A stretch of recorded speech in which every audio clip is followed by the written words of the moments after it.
Hi hello नमस्कार, मी जया पुन्हा एकदा तुम्हा सर्वांचं खूप स्वागत करते जयाच मराठी रेसिपीमध्ये. चला तर मग आजच्या रेसिपीकडे वळूया.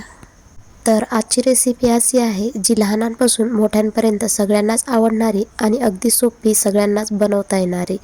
तर आज आपण बघणार आहोत गाजरचा हलवा. तर गाजरचा हलवा बनवण्याकरिता मी इथे 500 ग्रॅम म्हणजे वजनी अर्धा किलो एवढे गाजर घेतलेले आहेत. तर हे गाजर स्वच्छ पाण्याने असे धुवून पुसून स्वच्छ असे साल काढून घ्यायचे आहे, जेणेकरून आपल्या गाजराच्या हलव्याला छान असा रंग येईल. तुम्ही लाल गाजर जर घेतले तर खरंच आपल्या गाजराच्या हलव्याला कलर हा खूप छान येतो. जरी लाल कलरचे गाजर तुम्हाला नाही सापडले तरीसुद्धा तुम्ही अशा प्रकारे त्याला क्लीन करून घेऊ शकता. चला तर मग आता आपण हे गाजर खिसून घेऊया. माझ्याकडे अशा प्रकारची खिसणी आहे ज्यावर मी खिसून घेते. तुमच्याकडे जर अशा प्रकारची खिसणी नसेल तर तुम्ही कटरने किंवा मिक्सरमध्ये सुद्धा याला बारीक करू शकता. तर तुम्ही बघू शकता खिसणीने छान असे बारीक होतो, खिसल्या जात आहेत.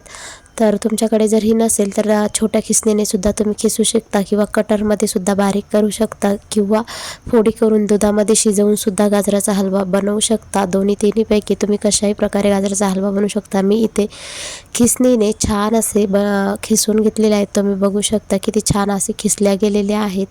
त्यानंतर हे गाजरं मी रात्रीच खिसून ठेवले होते, जेणेकरून सकाळी लवकर सकाळी नाश्त्यासाठी जर गाजराचा हलवा बनवायचा असेल तर तुम्ही नक्कीच रात्री गाजर खिसून ठेवा, म्हणजे सकाळी तुमची जास्त धावपळ होणार नाहीत. तर सगळ्यात आधी मी इकडे एक कढई घेतलेली आहे, त्यामध्ये 2 चमचे साजूक तूप घेतलेले आहे. तुपाच्या ऐवजी तुम्ही तेलसुद्धा वापरू शकता. आणि हे जे मी रात्री खिसून ठेवलेले गाजर होते ते यामध्ये टाकून घेते. तर तुम्ही बघू शकता रात्री खिसल्यामुळे त्याचा कलर अजिबात कमी झालेला नाही, कारण की मी हे फ्रीजमध्ये झाकण लावून ठेवलेले होते, त्यामुळे फ्रेश असे राहिले. तर छान असे कमी आचेवर भाजून घ्यायचं आहे. याला भाजायला खूप वेळ लागतो. जेवढं जास्त तुम्ही भाजाल तेवढी छान टेस्ट त्याची येते. त्यानंतर जास्त करपत जर असेल, खाली लागत असेल तर तुम्ही यामध्ये दूध टाकून शिजवून घेऊ शकता. मी इथे 1 वाटी दूध वापरले होते.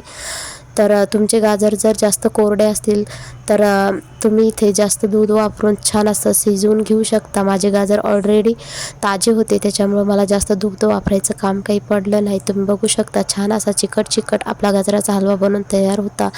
तुम्ही आवडीनुसार यामध्ये साखर किंवा गूळसुद्धा घालू शकता. मी इथे एक झाकण साखर घातलेली आहे. माझ्याकडे बदाम होते ते सुद्धा मी तुपात भाजून यामध्ये घातलेले आहेत. तुमच्याकडे जे जे ड्रायफ्रूट्स असतील ते तुम्ही यामध्ये घालू शकता. तर असं करून आपला गाजराचा हलवा बनवून तयार आहे. तुम्ही बघू शकता किती छान असा कलरही आलेला आहे. गाजर आपण स्वच्छ धुवून पुसून घेतल्यामुळे त्याला कलर खूप छान येतो. तर तुम्हाला कसा वाटला आजचा व्हिडिओ कमेंट करून नक्की सांगा. आणि गाजराचा हलवा अशा प्रकारे एकदा बनवून खा आणि चॅनलला सबस्क्राईब करा. बाय.